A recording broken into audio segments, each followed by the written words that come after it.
Assalamualaikum warahmatullahi wabarakatuh. Perkenalkan, nama saya Desi Desmiawati. Saya adalah calon guru penggerak angkatan ke-9 dari SMP Negeri 6 Garut, Kabupaten Garut, Jawa Barat. Pada kesempatan ini, saya akan menyampaikan koneksi antar materi, kesimpulan, dan refleksi modul 1.1 tentang pemikiran Ki Hajar Dewantara.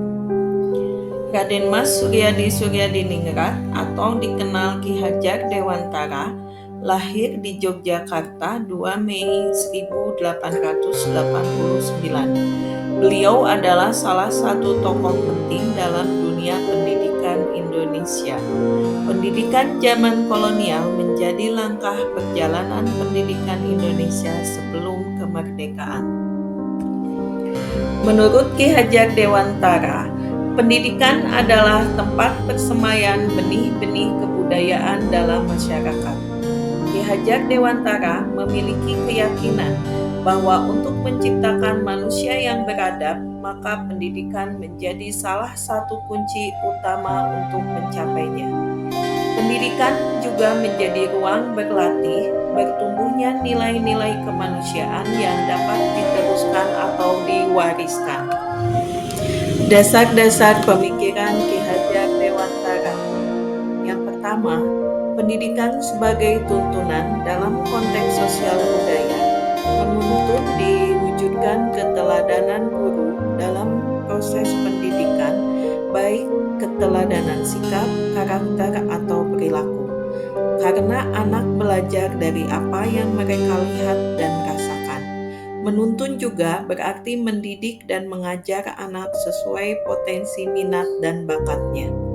Kedua, kodrat alam dan kodrat zaman. Pendidikan harus mempertimbangkan kodrat alam dan kodrat zaman karena kedua hal ini tidak dapat dipisahkan dalam diri anak. Seorang anak telah memiliki kodrat alam berupa potensi, bakat, kemampuan yang unik dalam berbeda-beda satu sama lain. Sehingga seorang guru diharapkan mampu memfasilitasi mereka agar bisa tumbuh maksimal sesuai jenjang usia mereka. Pembelajaran akan menjadi menyenangkan jika dilakukan sesuai kodrat anak, yaitu bermain. Sementara kodrat zaman, yaitu bagaimana seorang guru dapat membimbing anak agar siap hidup mandiri dalam zaman yang terus berubah. Ketiga, petani. Guru diibaratkan sebagai petani yang menyiapkan lahan, memupuk, mengairi, dan membersihkan hama agar bibit tumbuh subur, berbunga, kemudian berbuah. Petani dapat mengupayakan tumbuhnya bibit dengan sebaik-baiknya, tetapi tidak dapat mengubah kodrat bibit menjadi tanaman lain. Begitu juga, guru dapat mengupayakan bertumbuhnya potensi anak dengan sebaik-baiknya, tetapi tidak dapat mengubah kodrat anak. Keempat, prinsip bukan tabula rasa. Anak lahir bukan kertas kosong yang diisi oleh orang dewasa sesuai kehendaknya.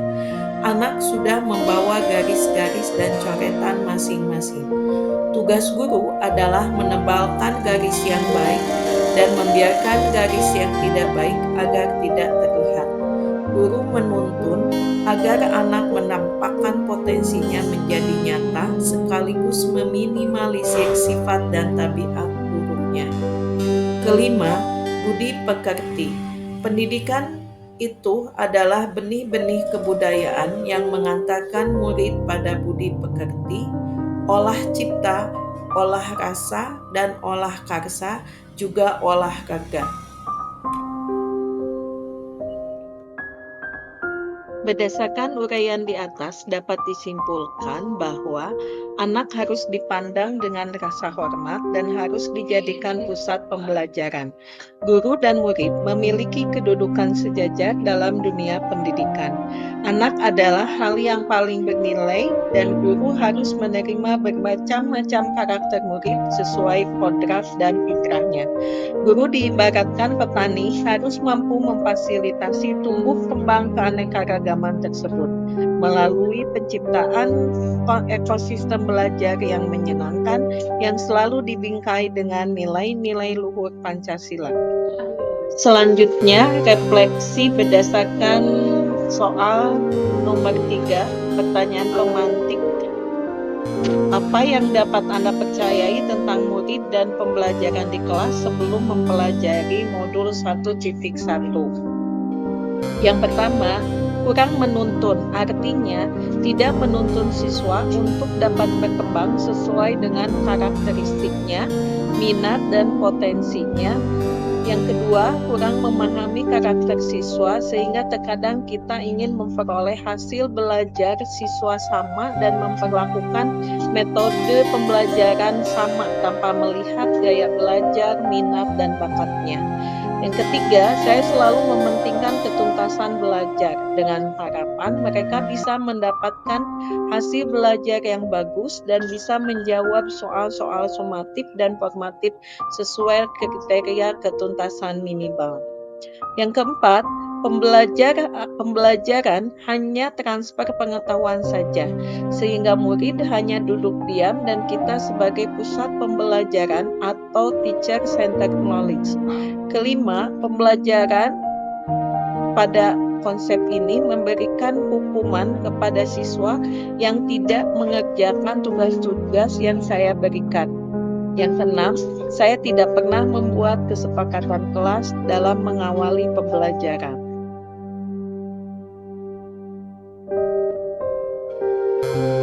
Pertanyaan pemantik selanjutnya, apa yang berubah dari pemikiran atau perilaku Anda setelah mempelajari modul ini? Yang pertama, perubahan pemikiran. Saya sudah mulai berpikir untuk menuntun murid sesuai kodratnya. Kemudian, guru bukanlah satu-satunya sumber belajar murid.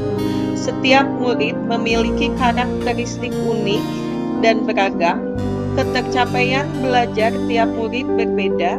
Kemudian, semua pelajaran diintegrasikan dengan penerapan budi pekerti. Perubahan yang kedua ini adalah perubahan perilaku, di mana mengarahkan murid belajar sesuai dengan minat dan bakatnya, menerapkan strategi dan model pembelajaran yang kolaboratif dan bervariasi, serta menerapkan pembelajaran berdiferensiasi sesuai minat, bakat, gaya belajar murid.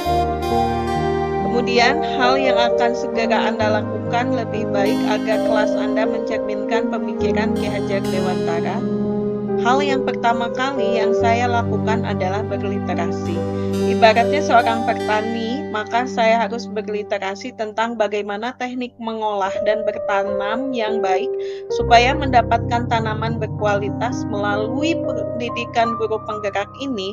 Saya yakin ini awal saya menambah pengetahuan.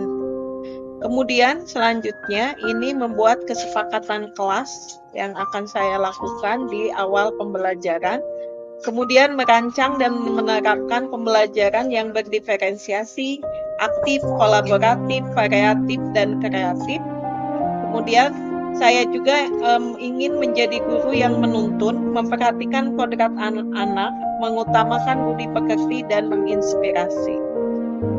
Demikianlah kesimpulan dan refleksi mengenai pemikiran Ki Hajar Dewantara pada modul 1.1. Semoga bermanfaat. Terima kasih. Wassalamualaikum warahmatullahi wabarakatuh.